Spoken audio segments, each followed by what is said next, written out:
அன்பானவர்களே, இயேசு கிறிஸ்து நாமத்தினாலே ஒவ்வொரு நாளும் இந்த வேத வசனத்தோடு கூட உங்களை காண்பதில் மிகுந்த சந்தோஷப்படுகிறேன். நன்றாக இருப்பீர்கள் என்று நம்புகிறேன், விசுவாசிக்கிறேன். இயேசு கிறிஸ்து நாமத்தினாலே உங்களை ஆசீர்வதிக்கிறேன்.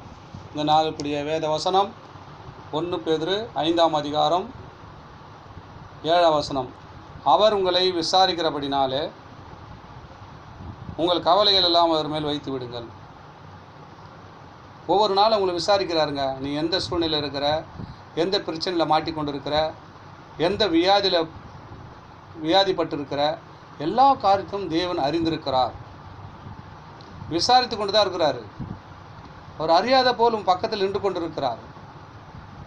நீங்கள் தான் அவர் உங்களுக்கு கவலைகளை கண்ணீர்களை அவர் மேலே வைக்கிறது கிடையாது. நம்ம எங்கெங்கெல்லாம் போய் நம்மளை யாரெல்லாம் பழகிறோமோ, யாருக்கிட்டலாம் நம்ம அன்பாக இருக்கிறோமோ அவங்ககிட்டலாம் உங்கள் கவலையில் எதுவும் வைக்கிறீங்க. ஆண்டவர் இந்த நாளில் உங்களை பார்த்து சொல்கிறார், நான் உங்களை விசாரித்து கொண்டு இருக்கிறேன். ஒவ்வொரு நாளும் நான் உங்களை உண்டு பண்ணேன், உங்களை விசாரித்து கொண்டு இருக்கிறேன். உங்கள் பிரச்சனைலாம் எனக்கு தெரியும். என்கிட்ட உங்கள் பாரத்தை வைங்கம்மா, நான் உங்களை விடுவிப்பேன்றாருங்க. எப்படியாப்பட்ட பிரச்சனையாக இருக்கட்டும், வியாதியாக இருக்கட்டும், வறுமையாக இருக்கட்டும், கடன் தொல்லையாக இருக்கட்டும், எந்த சூழ்நிலையாக இருக்கட்டுங்க, இயேசு உங்களை பார்த்தான்னு சொல்கிறார். அவர் உங்களை விசாரித்து கொண்டு இருக்கிறார். நீ எங்கே போகிற, என்ன பண்ணுற, என்ன செய்து கொண்டிருக்கிற, என்ன காரியத்தில் நீ வேதனைப்பட்டு கொண்டிருக்கிற, எதில் துன்பப்படுத்தி கொண்டிருக்கிற, எல்லா காரியத்தை குறித்து அவர் உண்மையில் விசாரித்து கொண்டு இருக்கப்படினால உங்களுக்கு கவலையெல்லாம் நீங்கள் யாருக்கிட்டையும் வைக்காதீங்கம்மா, என் மேலே வச்சுருங்க. உலக ஒட்டுமொத்த கவலைகளுக்காக, பாரதங்களுக்காக அவர் சிலுவை சுமந்தார். உங்களுக்கு ஏமாத்துறங்க. உங்கள் ஒரு மனத்து இந்த வார்த்தையை கேட்டுக்கொண்டுங்கிற உங்களுடைய கவலைகள், துக்கங்களை ஏமாத்துற இயேசுக்கு உங்களை ஒரு நாள் விசாரிக்கிறார்.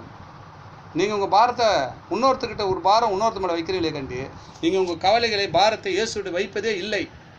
ஆண்டவர் இந்த நாளில் உங்களை பார்த்து இந்த வார்த்தையை கேட்டுக்கொண்டு அன்பு பிள்ளைகளே உங்களை பார்த்து சொல்லுகிறார், நான் உங்களை விசாரிக்கிறபடினாலே உங்களை கவலையெல்லாம் என் மேலே வச்சுருங்கப்பா.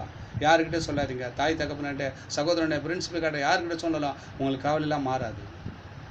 கவலை மேலே கவலை ஏற்றி விட்டுருவாங்க. துக்கம் பாரம் அதிகமாகிடும். இயேசு சொல்கிறார், நான் உங்களை விசாரித்துக்கிறேம்மா. நீ போகையில் வருகையில் உன்னை பார்க்குறேன், நீ படுத்திருக்கும்போது உன்னோடு கூட இருக்கிறேன். உன் சூழ்நிலை பற்றி எனக்கு தெரியும். உன் பாரத்தை எல்லாம் என் மேலே வச்சுருப்பேன். நான் உன்னை ஆசீர்வாதத்தை வழி நடத்த போகிறேன்னு சொல்கிறேன். நம்ம இந்த நாளிலே நம்ம கவலைகள் எல்லாம் இயேசு விடுத்து வைத்துருவோம். நம்ம ஆசீர்வாதத்தை பெற்றுக்கொள்வோம். ஜெபிக்கலாமா? எங்கள் அன்பின் பரலோக பிதாவே, இயேசு கிறிஸ்து நாமத்தினாலே உன் சமுதிரம் தகப்பனே, இந்த நாளில் கூட கர்த்தாவே எங்களுக்கு ஒரு நல்ல வார்த்தை கொடுத்திரு ஐயா.